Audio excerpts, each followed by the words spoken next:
On today's video, we're going to do a catch, clean, and cook walleye video, and the recipe that we're going to use is my new favorite walleye recipe.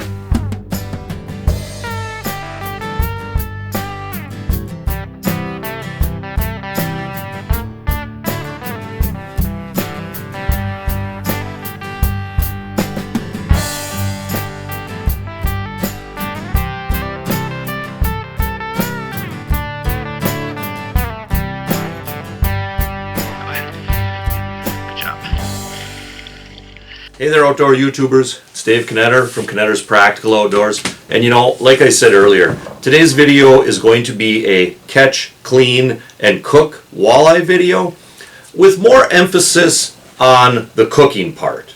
So as far as catching this walleye, last night I was out with my dad and we were just trolling around with crankbaits. Real simple, tried and true way to catch walleyes. Now, a lot of the lakes that I fish are kind of on the smaller side. And I do a lot of contour trolling. I do incorporate planer boards. Sometimes I use line counter reels, but most of the time I'm just using regular spinning gear, and quite often I am just running those lines straight back behind the boat. So I try to stay agile, try to stay on that certain contour. A lot of the lakes I fish, I run into weeds a lot, so sometimes I'm reeling the lines in, clearing the weeds off those lines and just trying to get them back out as fast as I can. Now, I did an entire video just on this subject, kind of smaller lake, contour, crankbait trolling for walleyes. And if you want to get into some of the more details of that kind of crankbait trolling for walleyes, I will leave a link to that video below in the description of this one. So we'll go ahead and get into cleaning this walleye up. Now again, like I said earlier, this video is more about the cooking, more about passing on this, what I believe is a really good recipe to you guys. Okay, I'll touch on some highlights as I'm cleaning this fish, but if you wanted a tutorial on how to clean a walleye, again, I do have a video on that, and I'll leave a link down below in the description of this video if you want more of a tutorial on cleaning a walleye. Alright, but for this video we're just going to touch on some of the highlight points. Alright, as you can see, I like to wear kind of a cotton glove on one hand. That works out pretty good. I got a piece of cardboard down. That's what I'm going to be cleaning the fish on.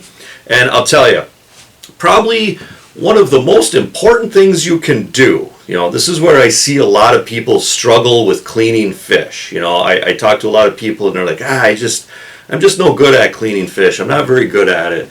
And, of course it takes practice, and that's part of it. But the one failure I see with a lot of people is they do not have a sharp knife. You have to have a sharp knife to really clean fish effectively and efficiently. All right? So, that's maybe one little highlight I'll touch on as far as cleaning fish just in general, specifically a walleye today, is guys, get yourself a sharp knife, okay? That is going to make a world of difference, and ideally you will have an actual fillet knife, okay? Something with a little bend to it, something that can kind of be an extension of your hand, where you can kind of feel around through the bones, where, those bones will kind of send a signal back through that knife, and you can kind of flex around them at times, all right? You don't want a thick, stiff blade knife when you're cleaning fish. All right, so get a sharp fillet knife, okay, and that's like half the battle, all right? That is half the battle. Get a sharp fillet knife, and like I say, watch the video that I did, more of the tutorial on cleaning a walleye, and you'll be all set. All right, so let's get into this guy. So the first thing I like to do is get the knife under that side fin and kind of angle the knife forward so it actually gets under the scales. Instead of cutting through the scales, you kind of get under the scales. And then I just take the tip of the knife and run it down the back of the fish, only going in maybe about a half an inch or so until I get past the rib cage, and then I shoot the knife all the way through when you get past that rib cage or past the bung hole. And then I am just taking the knife after that and I'm just working it along the one side of the spine and up until I get to the rib cage, and then I'm going up and over the rib cage. Now, you are going to cut through a little line of pin bones when you're doing this, And a little bit later on in the video, you'll get a better feel or a better look at actually where those pin bones are located. But for right now, I'm just kind of going up and over the ribs, taking your time, slowly working the meat away from the bone.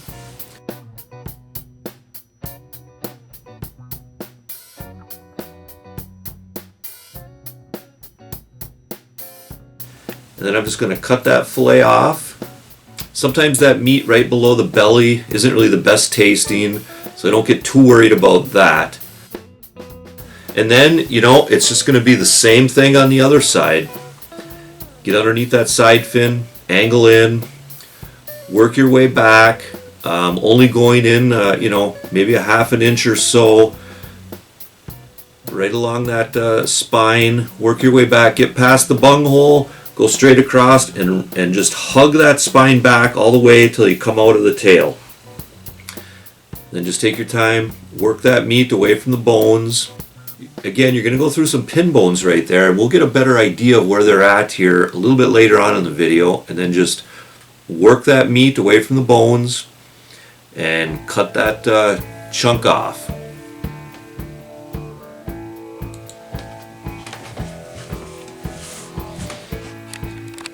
And now we're going to take those two sides of meat and we're going to get them off of the skin. And to get started, it helps to have a fork or maybe even just another knife just to kind of hold that tail down while you get started. And you're just kind of slowly working back and forth and kind of shucking that meat right out of the skin. It takes a little practice to get good at it, but it's really not that difficult at all. And now we're going to go after those pin bones. There's just a little row of pin bones. They go about as far back as the rib cage goes. And we're just going to cut down either side of those and just remove them. And when you're doing the fish, you can actually feel them in there with the tips of your finger. You'll be able to feel them sticking up out of the meat. And again, it's going to be the same thing with this one. We're going to use that fork just to get started, just to hold that tail down for a second till we can get a hold of it with our hand. And then just nice and easy, back and forth, and shuck that meat right out of the skin. Okay? And those pin bones, they're right down the center of the fillet. As you can see, right from that tail, right down the center, and they only go back about as far as the ribs would go back. Cut on either side of them.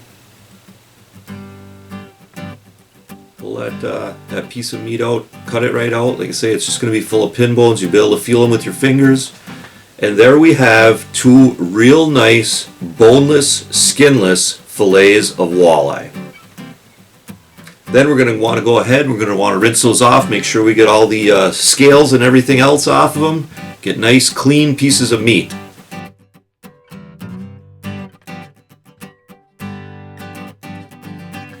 Now, the two main ingredients in this recipe are sea salt and vinegar chips and mayonnaise. Now, if you want to replace the sea salt chips with some other kind of chips, maybe you have a different type that you really like. We really like to use the sea salt and vinegar. You know, vinegar, that's really good with fish. So it seems to really work out pretty good for this recipe. But again, if you're not into sea salt and vinegar chips, you can replace them with a different type of chips. So what you're going to want to do is you're going to want to crush these chips up into just crumbs. You can use a food processor to do that. You can leave the chips right in the bag and just kind of smash them all up. Whatever you want to do to get those chips down to a nice crumb size. As you'll see throughout this video, we really don't have specifics as far as the ratio of ingredients or the amount of ingredients. Of course, it's going to be very specific to the amount of fish you're cooking, and it's also going to be pretty specific to how much you like the different ingredients, right? You can mix it up and use a little more of what you really like, maybe a little less of some of the stuff you don't like. Maybe you don't use the stuff you don't like at all. But that's why I'm not really into the specifics of the ratios or the amount of ingredients. So we just crumbled up enough chips to cover all the pieces of the fillets up real well. We're going to preheat the oven up to 375.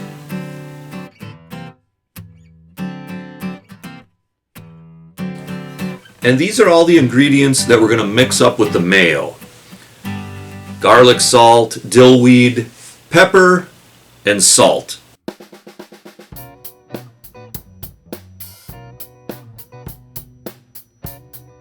And the amount of mayo that you use should be enough to cover both sides of all the fish that you're going to cook. Then add salt to your liking, add pepper to your liking,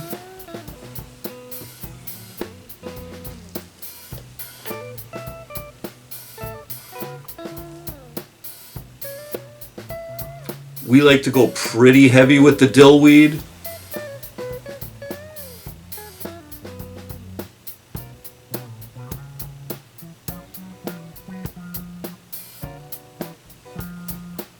And we like to go pretty heavy with the garlic salt.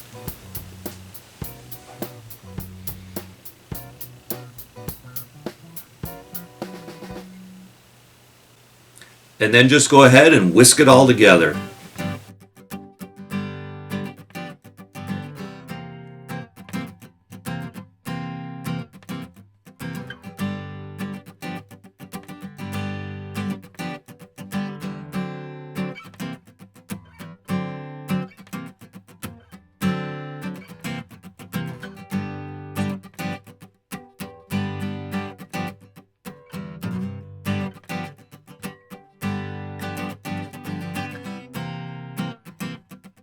Then go ahead and take that mixture and coat both sides of the fish with it.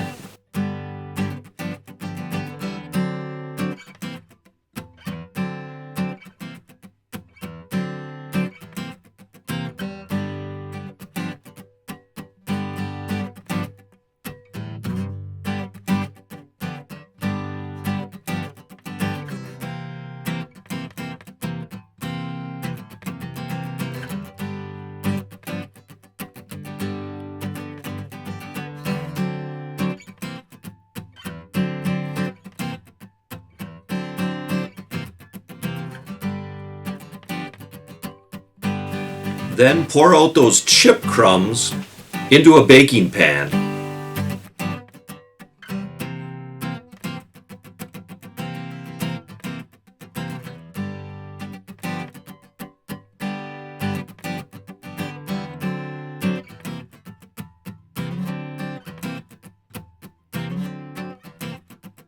Then take the fish and mix it all around in those chip crumbs till you've got a good layer on both sides of the fish.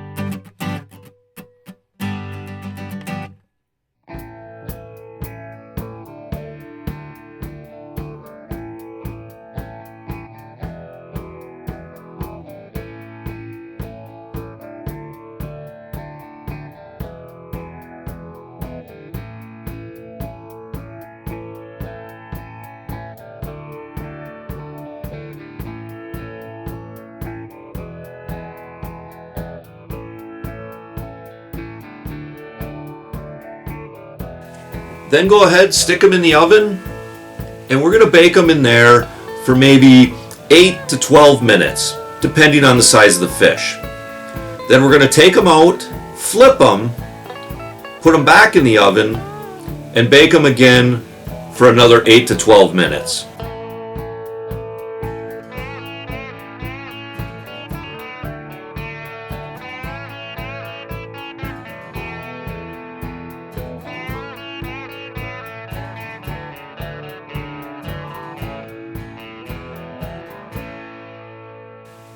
Again, it really comes down to the size and amount of fish that you're cooking and how crispy you want the fish.